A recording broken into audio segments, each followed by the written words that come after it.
there is a lot of hoopla going on. I don't know if you have seen the drama. Raise your hand if you've heard about the lawsuit. This is one big chess game for a lot of agents, and we're dealing with people's lives. So what happened was, peace, furnace, let go, furnace. Nope, we literally cannot let it go. She's losing a ton of money. Most people saying, oh, if I have a will, I'm fine.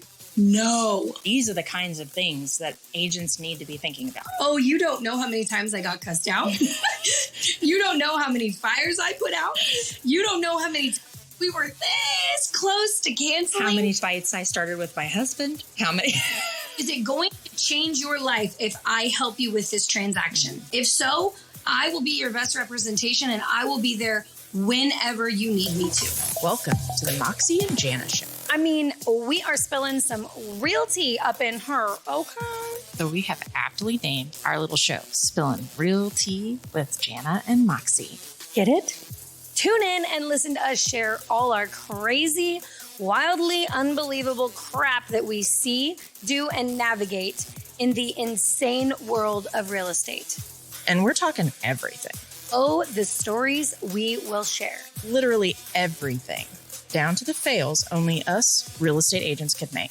We got it all, y'all. Straight out of KC, and we spilling it. Hey, Moxie. How are you today? Hey, girl. Good look. I got my hat on today. I love it. Okay, look at the hat. Inside. No, I'm joking. We fancy up in here, and it's fall colors. I want it to be all fall and wintry and depressed. Or no, not depressed. Not depressed. Not depressed. We're not doing that. No depression podcast today. Although I will have to say, I have a really cool shirt on today. Stay golden, girls. Yeah. Stay golden, girl. Hell yeah, that's awesome. I love my golden that's girls. Awesome. Yeah. I love those golden girls. Well, hey, so I don't know if you have seen all of the drama cruising around the Facebook groups lately about the NAR lawsuit. Okay, first off, what's NAR? Oh, goodness. All right. Yeah, let's break it down to the basics.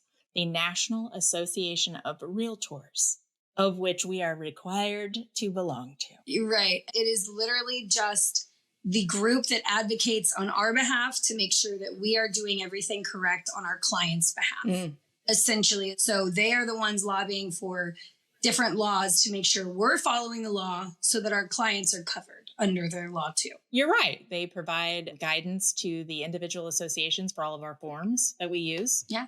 They take money from our association. Every single year. Mm-hmm. Yes, they do. Yeah. Great. So we've got the NAR and now we've got this lawsuit, which raise your hand if you've heard about the lawsuit. Everybody should be raising their hands at this point. And whether or not you're scared about it, you're indifferent about it, you're proactive about it, you're well-informed, you're uninformed, you're a consumer, you're an agent, there is a lot of hoopla going on. There is. So Jana, my question is, what do we do? Nothing. What do we Nothing do? fucking changes. Don't do a goddamn thing. Fair enough. No, I'm kidding. I'm joking. But I do think it's really important for consumers to understand this particular lawsuit has not changed anything about the industry yet. And there will be lots of appeals that are going to come down the pipe over the next couple of years. There's also more lawsuits being filed in Missouri and in other states as well. So this is going to be a long, drawn out thing.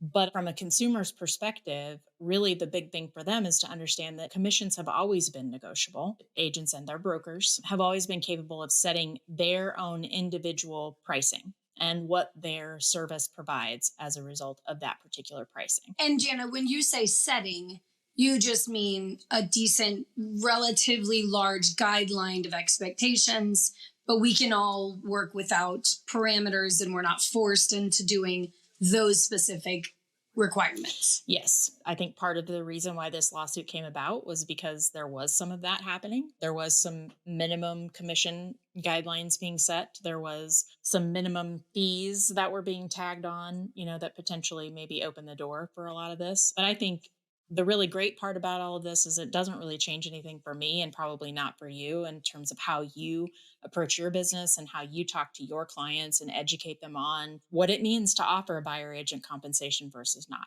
right? I mean, I certainly already have that conversation, so I'm not really worried about it. Also, at the same token, with your buyers, explaining to them that, hey, If the seller offers compensation, that's what I'm going to utilize. However, per our buyer agency agreement, if it doesn't come to the level at which you and I have agreed to, you are going to have to cover the difference. I've always had that conversation, and I have charged my clients if the listing agent compensation being offered to the buyer agent didn't match what my buyer agency agreement said. So let's talk about the new owner, the new FHA, or the newly divorced person that just has no money, and we now have to ask for potentially closing costs paid, a down payment assistance program, and we now also have to ask for the additional percentage to go towards the buyer's agent. There are some changes that the lenders are going to have to make in those parameters. They just are, because it's normal for us to ask a seller for closing costs if the buyer can't pay that. It's very normal for that to happen. And so really, to me, it's going to be not significantly different. To me, it's a conversation with our sellers to say, hey, Mr. Seller, Mrs. Seller, you only want to pay my commission. That's fine. But I need you to understand there's going to be a really good chance that that is now a negotiating point on behalf of the buyer and the buyer agent. They may bring that and say, hey, we'll give you full price, but we need closing costs paid. And we also need the buyer's agent to have compensation as well. So to me, what you just said is true. There's really not going to be a whole lot of a different conversation as long as we collectively as a group, which seems to be a problem with real estate agents, are setting these expectations with our sellers up front. And then we always have those great conversations with our buyers, to make sure they understand it. Yeah. And I mean, I've had sellers in the past that are like, I don't want to pay a buyer's agent. And previously you couldn't put less than 1 penny into the MLS, our local MLS anyway, you couldn't. And I had those conversations with our director here back in 2021, which is when I encountered a seller that didn't want to pay a buyer's agent. And we couldn't do that. I'm like, okay. So it's good that we have that capability today.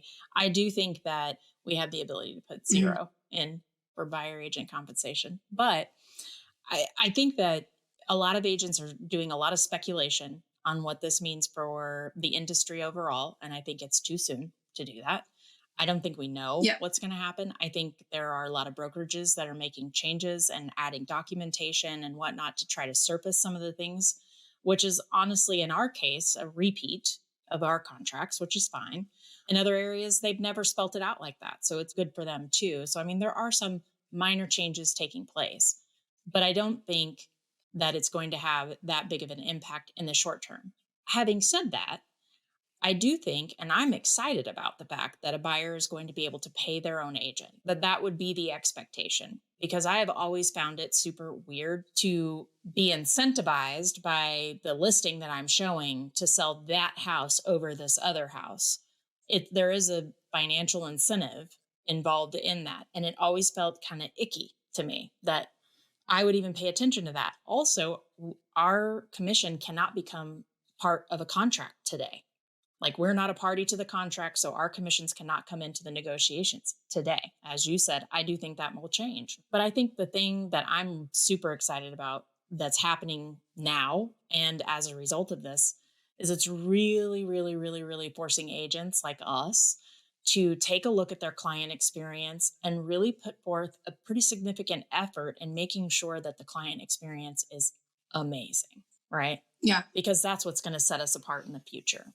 Yeah, and I think that's why maybe a lot of agents on these little forums that we're hearing are causing a tizzy in there, because I think they were used to just, where's the next one? Where's the next one? Where's the next one? Just through a hamster wheel, and they didn't have a good client experience. And I feel like I've been pretty praised by a lot of my buyers and sellers with a positive buyer and seller experience. Of course, there's lending issues and things out of our control. Right. But for the most part, I feel like I have a pretty good experience. I hope I do. If I don't, someone tell me, because no one ever freaking tells me. Well, I mean, based on our reviews, we have a great client experience between the two of us. So, I mean, it's only going to get better, I think. Yeah. And so in that vein, right, I mean, when we're talking about changing our client experience or elevating our client experience, I think you and I have both done some pretty dramatic things over the last few years, for sure, to like bolster our client experience. So, and I know you've got one story in particular that I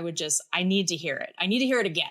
So do tell. I'm so excited to hear the story. Okay. So Above and Beyond is like, I feel like just something that we all should try to live by. See if we can go above and beyond. Okay. So very early on in my career, I had this elderly woman and the poor woman. Oh my goodness. The first time I walked into her house, she was sitting on the couch. She was hunched over. She was all sorts of sad. She was using her little walker to get around, and girls, she was just miserable, right? So I listed her home. Kelsey Toole will be able to tell you about this story because her husband was part of it. It was epic. Shout out to Kelsey. Shout out to Kelsey, Chicago Title. I knew that she had said to me, I posted this house and she said, oh, I live up close to that house. And I was like, oh, cool, great. Why do I ever need that information? Holy moly, I needed that information. Okay, so the basement had to be painted. And I don't mean like it was a nice finished basement where I'm taping and mudding. I mean, it was a unfinished, completely concrete, just go in there and slap some paint up, right? But old lady couldn't do that. She had already moved over to her old lady home and her old people home, whatever it's called. And so I'm over here and I'm like, this entire deal is going to fall apart if I don't go and paint this thing. So I got with my dad and I was like, Dad, I need a paintbrush and a can of paint. And so we got white paint and a paintbrush, and girl, I just went to town. I didn't bring a roller, dumb me. I just brought a stupid little brush, did the whole thing. Golly, it took so long. But in the process, okay, so that was the customer service side of things. Sure. This is now just the Moxie has a terrible experience sometimes side of things. I am now looking around the basement, and I look up at the ductwork coming out of the furnace, and I'm like, oh, that looks a little wonky. Just a tiny bit wonky. I'm going to make sure to reconnect those a little bit better. You became an HVAC professional in your spare time. So I went to reconnect them just a little. They were connected, but they were kind of not. And so just a little. Cool girl. So what happened was my cell phone was over on the hot water. I could just see you. A little short Moxie standing there like trying to connect these two pieces. It gets worse. So my phone is on the hot water heater. Okay. I am now trying to connect these pieces and this piece falls away. It's still connected to the ceiling, but it falls away. And I'm now holding the main piece that is also holding up the furnace. Oh God. So every time I go to let it go, the furnace is moving with it. And I'm like, this isn't so piece, furnace, let go, furnace. Nope, we can't, we literally cannot let it go. So I'm stuck like this, holding this thing, trying to reach for the other piece. Come here, little piece. Nope, not reaching it. Try to reach for my phone, girl. It is millimeters away. Millimeters from my fingertips, okay? I finally get the cell phone. I work my way over. I finally get the cell phone. And I'm thinking to myself, I'm in North Kansas City. I don't know anybody up here. I'm so new in the business. I didn't have any connections at this point, okay? Kelsey Toole lives close by. Holy guacamole. I called Kelsey. Kelsey, it's Moxie. What's your husband doing? She's like, he's at home. She's like, why do you want to know what my husband is doing? Oh, yeah. There was such a question because I didn't know her at this time either, okay? And I said, okay, cool. You remember that house that I posted that was really close to you guys? Well, I'm in a severe predicament right now. And I'm in the basement holding up a furnace by its ductwork. And I don't know who else to call. I'm standing here holding up a $9,000, $10,000 piece of machinery. For real. Had no... I was just trying to help. So I told her, I said, just so you know, when he gets here, the front door is unlocked. He's not going to hear me. I'm in the basement. I can't scream and say, come in. Well, I hear knock, knock, knock. And I'm like, yeah, I still can't. I don't even say anything at this point. Random person. I've never met him in my life. He comes walking down the stairs. All I see are his little feet walking down the stairs. And I was like, hi, this is only weird if it's weird. Well, luckily he had, the high heat tape. And listen, Kelsey Toole saved my life that day. Not really my life, but definitely the furnace. And I'd be forever grateful for that scenario. But I say all that because what a weird client experience. I'm here painting this entire basement for this woman because she's too old. She can't do it. But the house has to get sold. So I just went above and beyond. Now I then got myself in a tiny predicament. That's not the point. So, whatever. Oh, and let me tell you what else. This was really cool. Oh, no. Okay. So whenever I walked in, she was all like crinkled over and sad. And I went to see her at the old folks home, and girl, it was like she was a teenage girl. She was up. She was happy. She was like, I should have done this years ago. She was getting her freak on.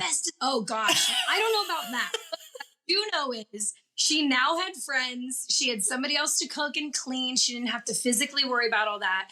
Her whole life had changed. And so to me, that was a really cool testament to like, sometimes people need to just make the decision to move just a little bit sooner than maybe what they were expecting. That's a really good point. So anyways, that's client.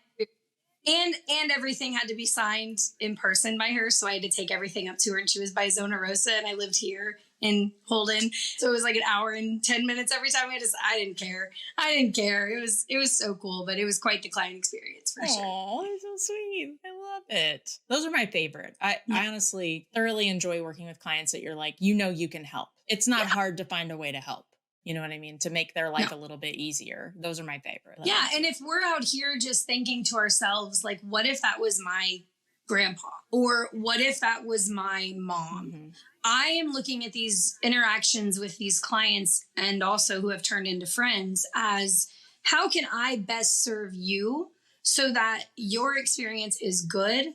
We get through this without a bunch of heartbreak. And obviously there's always things that come up, but I feel like I have a pretty good system set up now that you're getting in and out pretty easily to buy a house. It's not as treacherous as I feel like as it used to be for some people, but maybe I'm insane. No, I definitely agree. So, I mean, what would have happened if she'd have stayed there and like passed? I know you've worked with a lot of folks who are downsizing, and so I've worked with a few, but not nearly as many. So I think it would be really cool to kind of hear from you. Like, how could you set yourself up to make sure that your home is going to go where you want it to go, not to probate, not to, and all these other things? Like, how would you set that up? What would you recommend to a client? Hands down, without a doubt, a beneficiary deed. Now, I am not an estate attorney.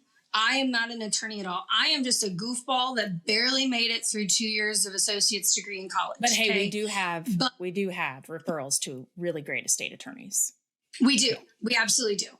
But what I can tell you is, being on the seller side of those contracts and those transfers, the beneficiary deed seems to be the easiest. It just goes from Sam to Adam, and there was no issue because the beneficiary deed's already in place. It's done before Sam passes away. Sam and Adam get together. They go sign a document. They have it at the county.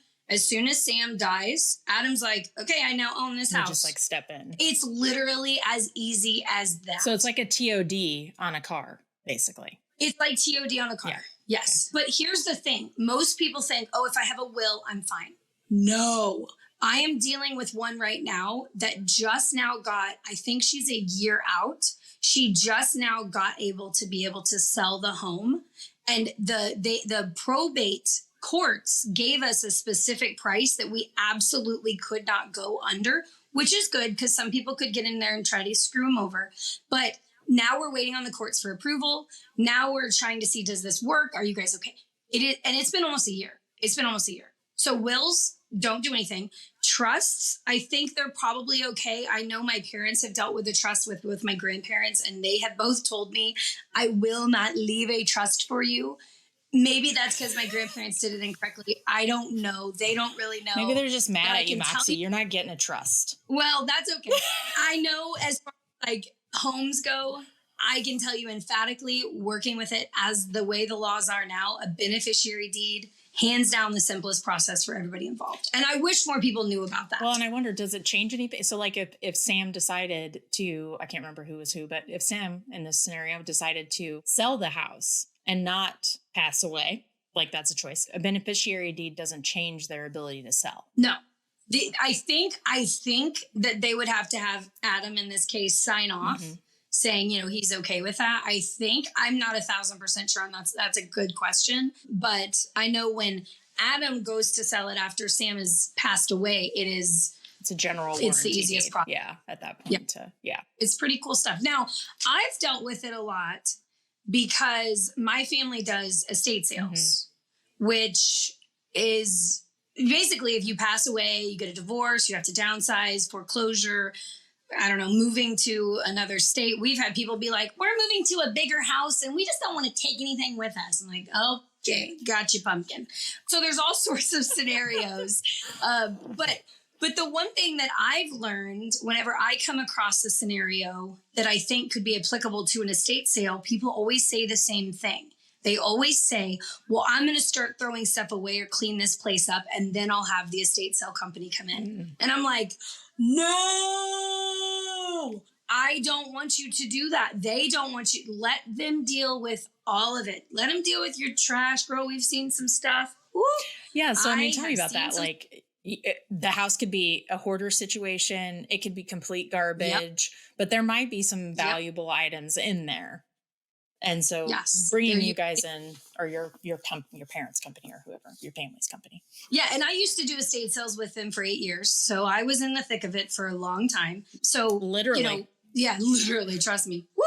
Sam, Sam is just going to be our person that dies. He is just, I feel bad for Sam, not okay. for all the Sams out there, but here we are. But Adam gets all his benefits. Okay, so Sam passes away, and Adam's like, what the heck do I do with all this stuff? I don't want to touch it. I don't want to clean it. I don't want to trash it. I don't want to look at it. I don't want anything to do with this because I haven't talked to Sam in 10 years. Whatever the situation is, you call in an estate sale company. Absolute Estate Sales is my family. Shameless plug. And you ask them, hey, is this enough to do a sale? Or is this enough for you to buy out? Or whatever the circumstance is. And then they get it. They get the crew in there and they touch everything for you. What I tell people is give them the keys. And after X amount of time, they will give you a check and a completely cleaned out house. I mean, for some people, that is invaluable circumstances. Imagine if you're in even a divorce that's not amicable and both parties are like, I don't want anything because I know what you did on that bed. You could literally just, I'm just saying, I don't know. You could go in and take your clothes. Sam, you dirty, dirty man. Yeah. You could literally go in and just take your clothes out of the closet. They'll sell your food. They'll sell your cleaning supplies. Girl, I bought Windex and cleaning supplies and laundry detergent for 8 years. I never went to the store for that stuff because I bought it from a estate sale. Okay, so I just have to tell you, so my daughter Morgan has gotten into like thrifting vintage stuff and has finally discovered estate sales, right? And is like actively going to them on her own. And she came across an estate sale this last week, and she went on Saturday, and then we all went on Sunday. And this lovely elderly lady is doing it herself. She's doing it herself. One Facebook Marketplace post is how, but I mean, she was busy, but at the same time, like we were there, I think it was like 1:00 and she was closing it down at 5. She has to have her house completely cleaned out in the next 2 days. And there was a ton of stuff. They were asking us like, who could we donate this stuff to? And I had that thought. I'm like, what if I just gave you $100 and I pull up with a truck? Yeah. I'll just take care of it. And then you can move on. And I don't know what the hell I'm going to do with it, but maybe Morgan can thrift some stuff. I don't know, but she's losing a ton of money just donating it. If she had a company who was already established, had marketing, had great websites, great email lists, great Facebook presence, maybe she wouldn't have had as much. There's always stuff left over. Don't get me wrong. But the company ends up taking care of that at the end. And this little lady who I painted her basement, that's actually how I got her. Was my family, they were doing her estate sale and they were like, do you have an agent? And so it kind of worked out well that I was able to service her. And I think too, kind of in that same, like, painting something for a client or, I think we've all had those, I got to pitch in and do something here to make this happen. Right. And actually the Royal Fox Network, which is my team, we created these programs to help sellers and buyers, but primarily we're talking about sellers in this case. We created our Flip to Sell programs, very similar to what you were just talking about, not on the estate sale side, but definitely if there are like repairs that need to be made or upgrades that would help bring them more money, on the market at the time of sale. Bring in better quality offers, less questions being asked. Everybody sees really good product. So we put together this Flip to Sell program, which basically we handle taking care of all of the contractor work, the painting, the putting in the granite countertops. We put in new windows, we put in new floors. We haven't had to replace a roof yet. but we would if we had to, but we'd provide up to $35,000 worth of funding to complete renovations on a home or upgrades or repairs. So we've had lots of sellers that have come to us like, the dishwasher doesn't work. There's a leak in the floor that's, still dripping into the basement. The hot water heater hasn't worked in I don't know how long. We run down the street and take showers. I've literally had those kinds of, I'm like, okay. We walk through and put together, here's all the things that we need to do. We put together a budget for it. They approve the budget. Obviously we're not doing this for free, but they pay us back at closing. So in that same thing of like, we always give up our time and energy to help our clients move them, wherever they need to get going to. This is one of those things. Whatever it takes. Yeah. And I love that. And I think tying that back to the NAR stuff, and kind of elevating our client experience, I think these are the kinds of things that agents need to be thinking about. Not how am I going to tell my client they're going to have to pay me now, but how do I show them the value in hiring me and paying me? And those are some of the things that you can do to do that. Have great network. Yeah, absolutely. And one of the things that I keep talking about to my agents on my team is do what no other agent will do now so that you can be the best agent later. Like, I know that's kind of like the Dave Ramsey talks about, the way he says that is kind of the same, but you can apply that to this circumstance. You guys are going above and beyond to be able to supply this to not a lot of agents would be like, I'll front $35,000 for you. You guys are doing that no other agent is doing. And I'm not saying no other agent. I know there are people that do that, but it's just thinking outside the box. How can I create even more value for my client? Yeah. What if you guys add 35,000, adds another 45,000? So that's 10,000 extra in their pocket. Right. That's where it starts to make sense and where this NAR stuff can scare people. But if you're creative, you're consistent, you're compassionate, you're caring, you can show your value the way that you need to. And these are ways that we do it. I mean, yeah, I painted a basement, but on the turn of it, I was the reason that house was able to get sold. Yep. Yeah, you go and put a budget together, but on the turn, you're changing these people's lives for the better. Yes. So I'm a big fan of just be what no other agent will be. When people ask me, Moxie, where do you sell houses? All I ever say is yes. And that's because I have 4 hours. Yeah. I don't care. Yeah. Is it going to change your life if I help you with this transaction? If so, I will be your best representation and I will be there whenever you need me to, because I'm willing to do what no other agent is willing to do in some circumstances. Sure. So that's I think it's phenomenal. I think we're great. I love us. I love us. I love us too. I do think though, like it just, all the people that are freaking out and complaining, the one thing I say to them and to my agents as well is like, you've got to think outside the box. You've got to think, what problem does this create for the client? And what are options to solve it? Where can you spearhead that conversation? Can you work with a third party and come up with some kind of down payment, I'm going to say down payment assistance, but, commission assistance program? Like, those things are going to happen. Because those are going to happen. Why can't it be you that comes up with that? So yeah, I'm a big fan of giving solutions. Yeah. I don't like to call with just simply bad news. What's the saying? Give good news in person and bad news quickly with a solution. Yeah. 100%. So one thing that I do notice about some agents, they'll call and they'll be like, hey, Moxie, this has happened. And I'm over here stale like, oh, that's it. Oh, okay. You just had bad news. You didn't have bad news with the solution, because I'm bringing the solution with the bad news. And sometimes I hold that bad news back for an hour, 2 hours, what it takes to actually get a solution. But I have found that if I only come with bad news, what does that help? Who are you helping, girl? Girl, you're not even helping you. Right. Yeah. Yeah. So I'm a big fan of, and I think that's what sets good agents and not so good agents apart. Yes. And, like you and I had talked about before we started this, because I just have to say this, so many agents, you hear this so often. What's the difference? What makes a good agent and bad agent? And everyone says the same thing. A good agent answers their phone. No.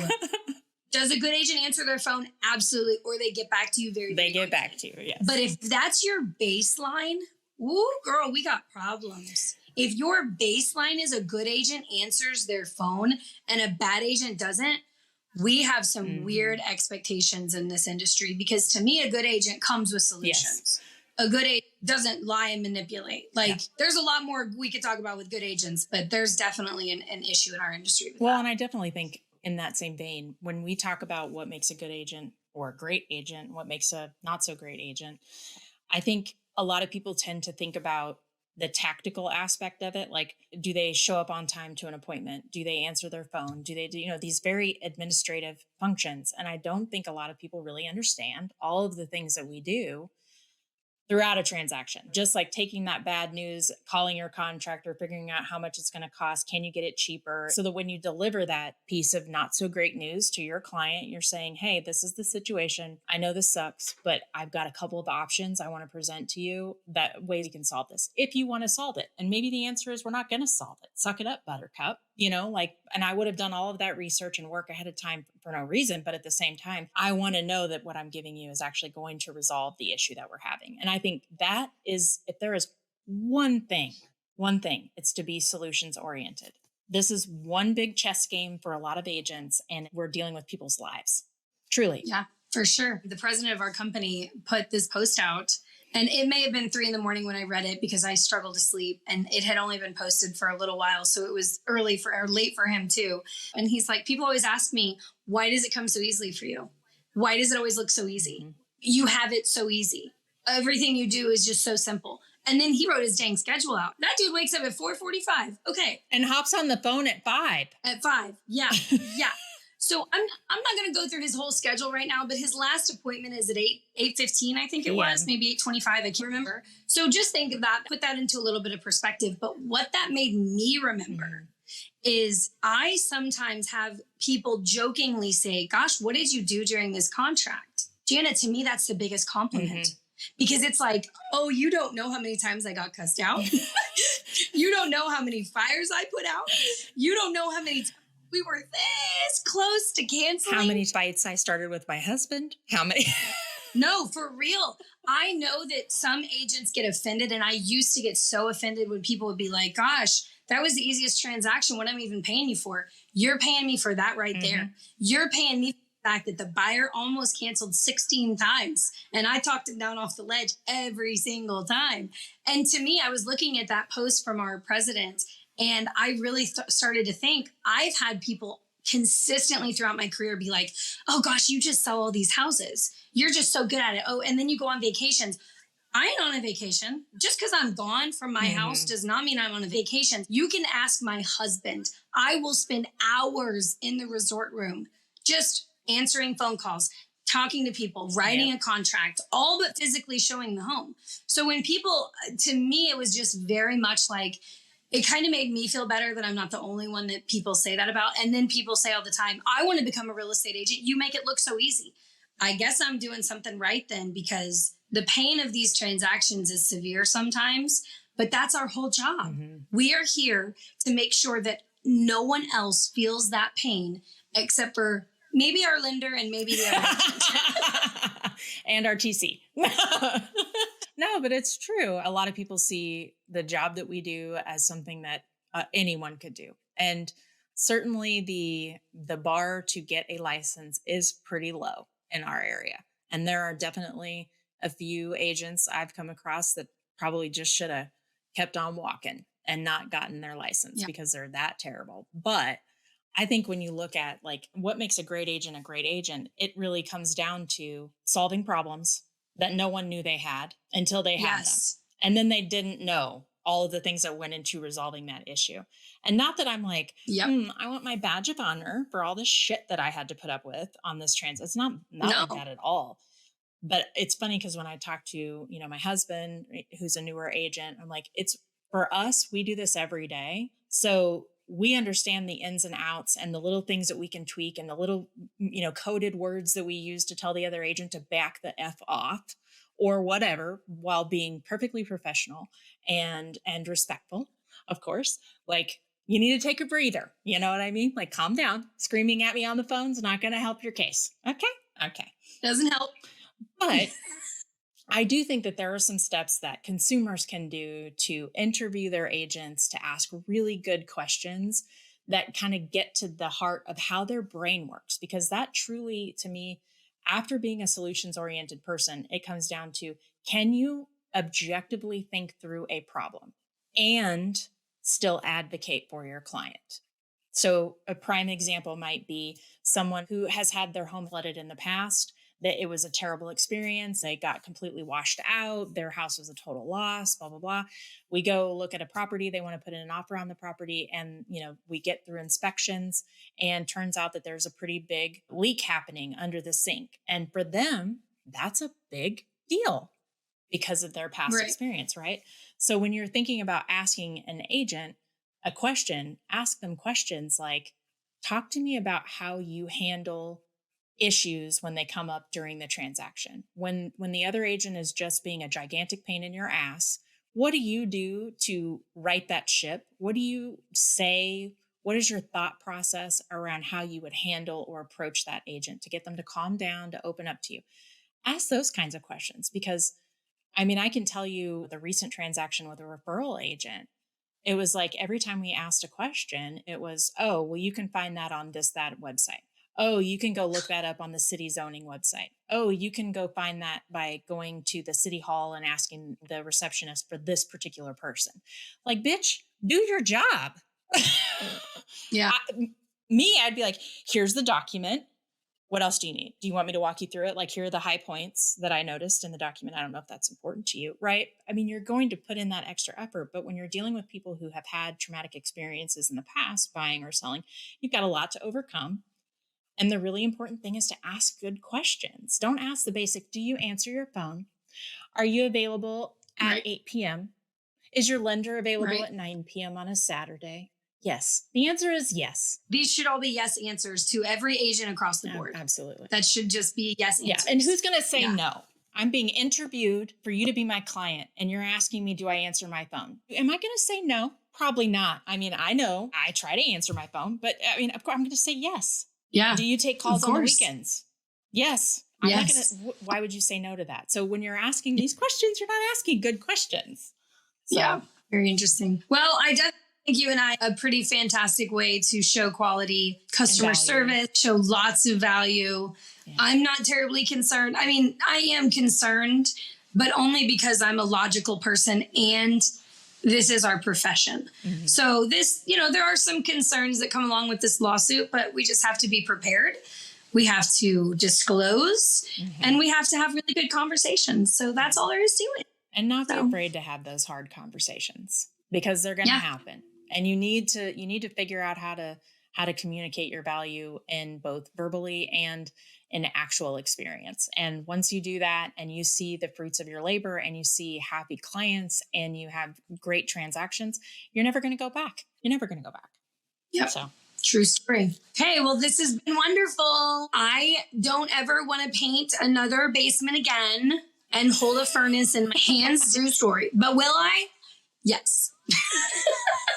Yeah. If you got it, you got to do what you got to do. Thank you so much for hanging out with us today. We know you're probably potty watching or avoiding doing something domestic today, and we're glad you found us instead. If you've got a crazy real estate story to share, burning questions you want the real tea spilt on, or maybe you want to sponsor our little production, we want to hear from you. Shoot us an email so that we can collaborate. And until next time, guys, we'll be a hot mess. And you keep doing you, boo-boo. Make it a great day.